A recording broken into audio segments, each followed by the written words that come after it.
things off by taking you into the action with the Vancouver Grizzlies and their second-year sensation, Sharif Abdur-Rahim. The Grizzlies have won 3 of their last 4 games, thanks to Sharif, who's averaging nearly 23 points a game. Well, he's been a real a dream for us so far this year. Abdur-Rahim has led this team in scoring 30 of their 41 games thus far. His best basketball is still ahead of him. He's one of these guys who just has a knack for scoring the basketball. Sharif, 20 or more points in 17 of the last 18 games, and that's machine-like. Yeah, Brian Hill's smiling these days because his Grizzlies' 10 home wins already matched last season's total. The Jazz are also playing some solid ball.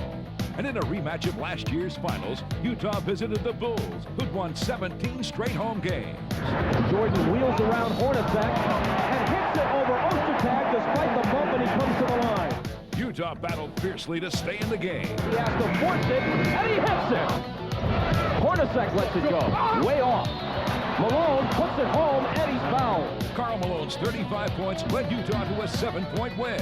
For the second home loss this season for the Chicago Bulls, and the first time a Western Conference team has won here in almost 3 years. If we can keep playing together as a team and doing what we're capable of doing, we'll be just fine. But it was a nice win for us. With their big win, the mailman and the Jazz sit atop the Midwest Division. But the San Antonio Spurs are just percentage points back. The Minnesota Timberwolves are another team on the move. They're in 3rd place. The Rockets are in 4th, followed by the Grizzlies, Mavericks, and Nuggets. Now we take you back into the action in the Pacific Division for a look at the exciting Seattle Sonics LA Lakers matchup.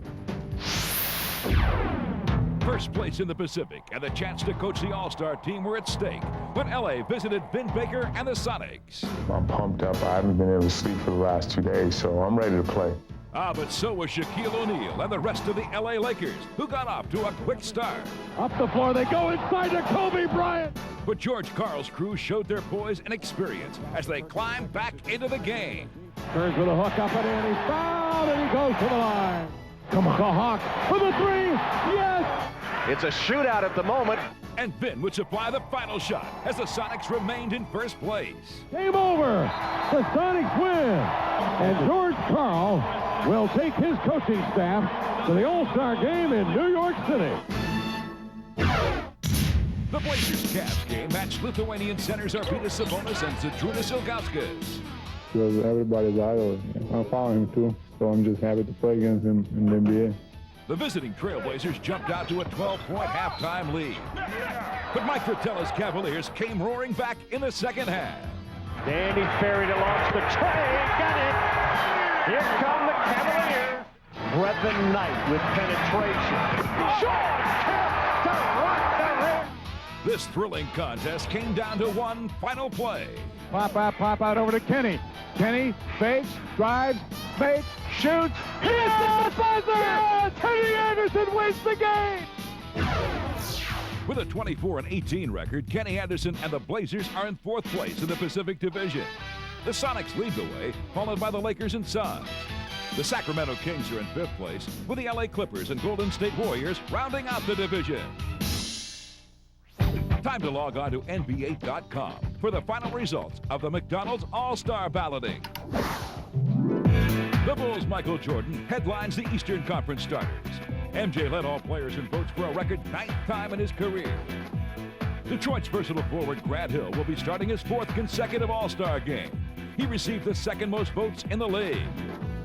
Grant will be joined in the front court by Cleveland's Shawn Kemp, who'll make history by becoming the first Cavalier to start an All-Star game. Dikembe Mutombo of the Atlanta Hawks will start at center. He'll be making his 5th All-Star appearance and first as a starter. Orlando's Anthony Penny Hardaway was also voted a starter. The 5th-year guard will run the team at the point in New York City. And the East team will be coached by Indiana's Larry Bird, who played in 12 All-Star games. Now a look at the Eastern Conference reserves. At the guard position will be Miami's Tim Hardaway, the Hawks' Steve Smith, and Reggie Miller of the Pacers. The backup center will be Indiana's Rick Smits, while the forwards are Charlotte's Glenn Rice, Boston's Antoine Walker, and the Nets' Jason Williams. Utah's Karl Malone heads up the Western Conference starters. The mailman who's won the All-Star MVP twice has been selected to the team for the 11th time. L.A. Shaquille O'Neal will start at center for the West. Shaq's been selected an All-Star 6 times, but he'll be playing his first as a Laker. Another Laker, Kobe Bryant, will start his first All-Star game. And at the age of 19, he'll be the youngest starter ever. Minnesota's Kevin Garnett will start at forward. He becomes the first Timberwolf to ever start an All-Star game. Rounding out the Western Conference squad is Seattle's Gary Payton. The Glove will be making his 5th All-Star appearance. Payton's coach in Seattle, George Karl, will coach the team for the 3rd time. Now let's take a look at the Western Conference reserves. At guard is the Lakers' Nick Van Exel, Mitch Richmond of the Kings, and the Suns' Jason Kidd. The Spurs' David Robinson makes the team at center, while the Lakers' Eddie Jones, Tim Duncan of the Spurs, and the Sonics' Vin Baker will see action at forward. Next, a milestone for a Lakers announcer.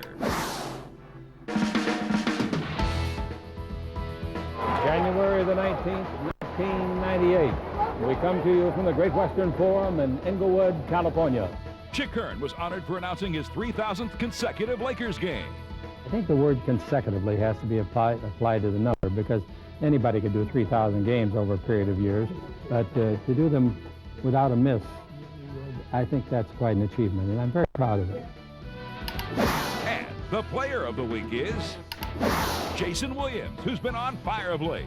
This week, he lit up the Bulls for 23 points and 23 rebounds. He has really been on a roll, hasn't he? He sure has. In 4 games, the first-time All-Star averaged 18 points and 18 rebounds a game.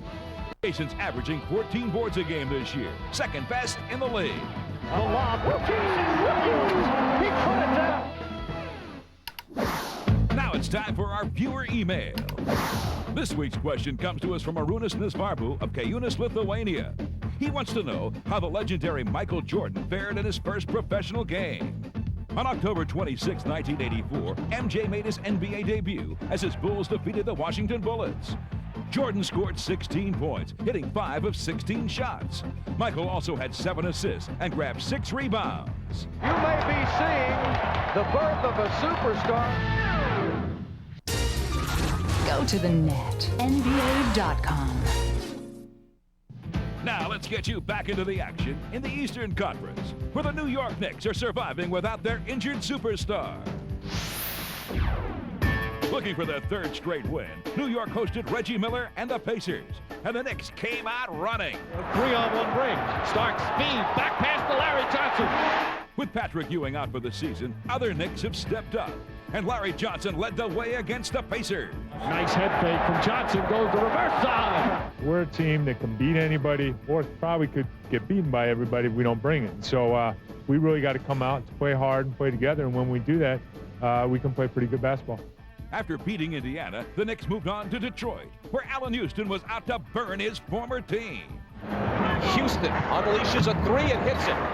Since the injury to Patrick Ewing, Coach Jeff Van Gundy has his team playing inspired, unselfish basketball.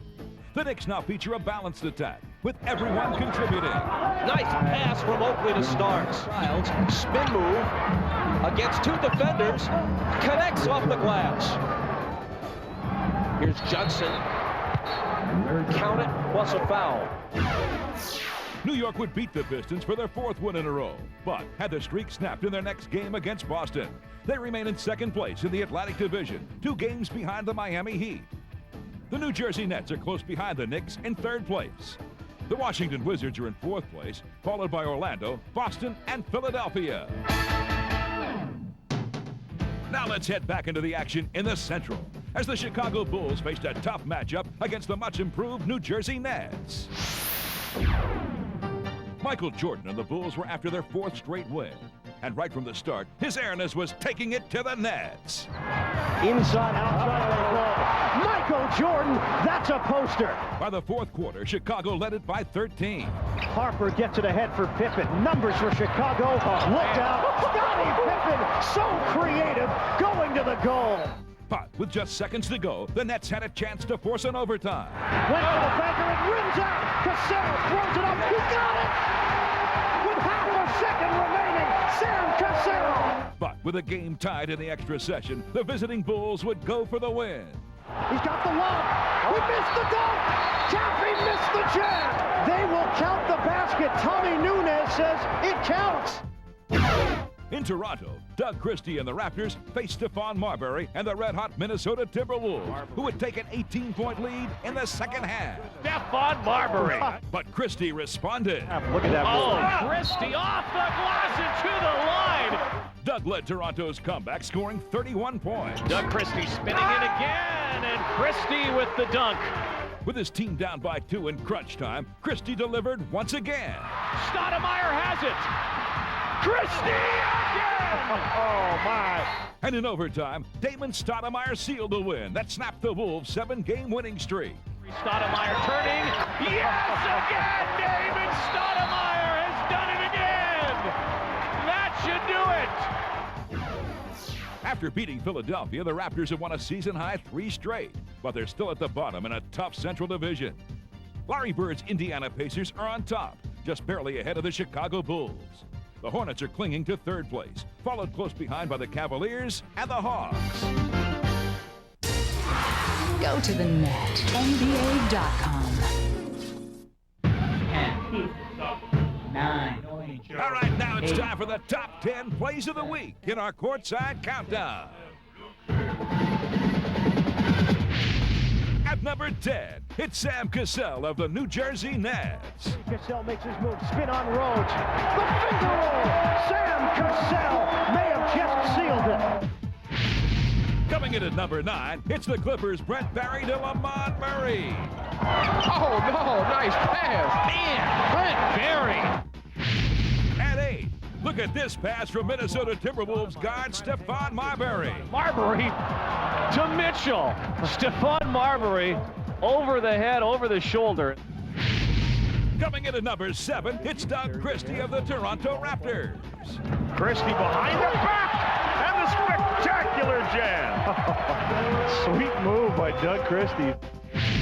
Coming in at number 6, it's the Indiana Pacers' Mark Jackson. Jackson from half court, it'll count. Oh! Mark Jackson from half court. At number 5, it's Clyde Drexler and Roderick Rhodes of the Houston Rockets. Razzle dazzle, Clyde Drexler behind the back. Oh, that's nifty. At number 4, here's point guard Jason Kidd of the Phoenix Suns. And Kidd penetrating. Wow, what a move. Now he can do that. If you allow him to go to that hoop, he can create a lot of problems.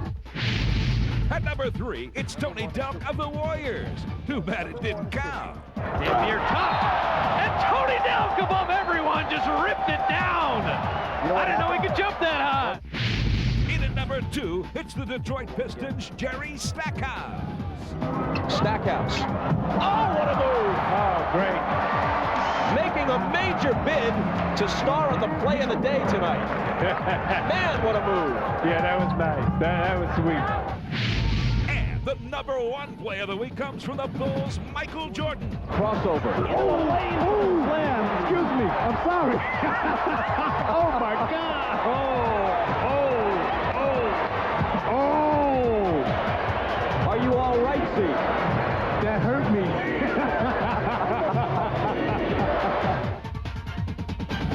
I'm Jim Fagan for NBA Action. See you next week.